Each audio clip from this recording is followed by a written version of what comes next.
নমস্কার বন্ধুরা, কিচেন বাহারে আপনাদের সবাইকে স্বাগত। দুধ চা, লিকার চা, লেমন চা, এমনকি মশলা চাও আমরা খেয়েছি, তার সাথে কিন্তু তন্দুরি চাও খেয়েছি। তবে এবার নিজে হাতে তৈরি করব কমলা লেবুর চা। হ্যাঁ, শুনতে একটু অন্যরকম হলেও চাটা কিন্তু খেতে খুব ভালো হয়। প্রথমে কমলা লেবুটা মাঝখান থেকে কেটে নেব।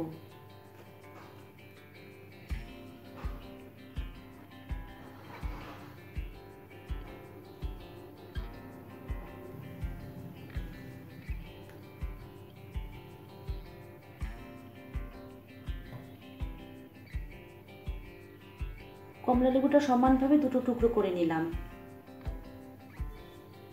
এবার একটা চামচের সাহায্যে খোসা থেকে লেবুটা আলাদা করে নেব।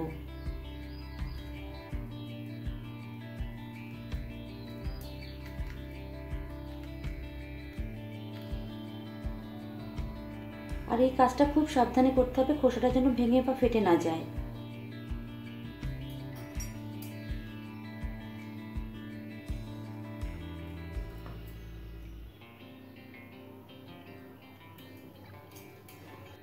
দেখুন, আমার খোসাটা কিন্তু একদম গোটা রয়েছে। এই খোসাটাই আমাদের পরে কাজে লাগবে।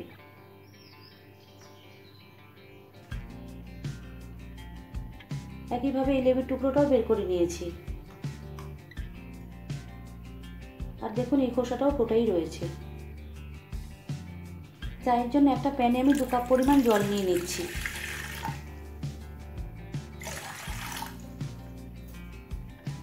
জল সমেত প্যানটা আমি ওভেনে বসিয়ে দিয়েছি। এবার জলটা ফুটে আসা পর্যন্ত অপেক্ষা করব।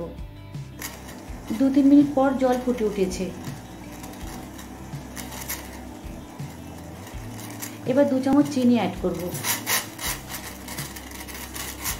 খুব বেশি চিনি দেওয়ার দরকার নেই, খুব সামান্য পরিমাণ চিনি দিলেই হবে। আর হ্যাঁ, কমলা লেবুটা কিন্তু মিষ্টি দেখে নিতে হবে। আর যদি লেবুতে একটু টকের পরিমাণ বেশি থাকে তাহলে চিনির পরিমাণটা একটু বাড়িয়ে দিতে পারেন। চিনিটা সম্পূর্ণ মেল্ট হয়ে গেছে। এবার কমলা লেবুর টুকরোগুলো দিয়ে দিচ্ছি।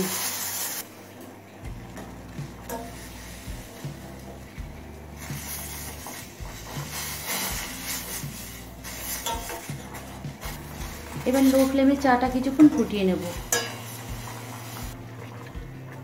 চাটা 2-3 মিনিট লো ফ্লেমে ফুটিয়ে নিয়েছি। এবার গ্যাস বন্ধ করে নামিয়ে নেব। এবার এই কমলা লেবুর খোসা একটা টুথপিক দিয়ে অসংখ্য ছিদ্র করে একটা ছাঁকনি তৈরি করে নেব।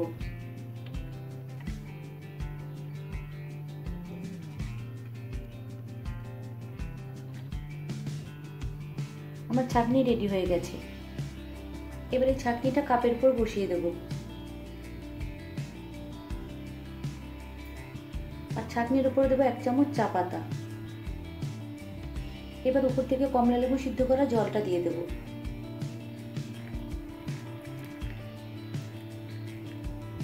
দেখুন, চা আস্তে আস্তে কাপে জমতে শুরু করেছে। এভাবেই কাপটা আস্তে আস্তে ভর্তি করে নেব। চা দিয়ে 2 কাপই ভর্তি করে নিয়েছি। এবার একটু কমলা লেবুর খোসা চেপে চেপে রস দিয়ে দেব। খুব বেশি দেব না, খুব বেশি দিলে তেতো হয়ে যাবে। এটা দিলে কমলা লেবুর স্ট্রং ফ্লেভারটা পাওয়া যাবে। চায়ের রংটা দেখুন কত সুন্দর হয়েছে। কমলা লেবুর চা আমাদের একদম তৈরি। সুস্বাদু কমলা লেবুর চা তৈরি করে নিজেও খান, প্রিয়জনদেরও খাওয়ান। তাহলে দেখবেন সকলেই আপনার প্রশংসা করছে। আমার এই কমলা লেবুর চায়ের রেসিপি আপনাদের কাছে কেমন লাগলো কমেন্ট করে জানাবেন। ভালো লাগলে লাইক শেয়ার করবেন। আমার চ্যানেলে নতুন বন্ধু হলে আমার চ্যানেলটিকে সাবস্ক্রাইব করবেন।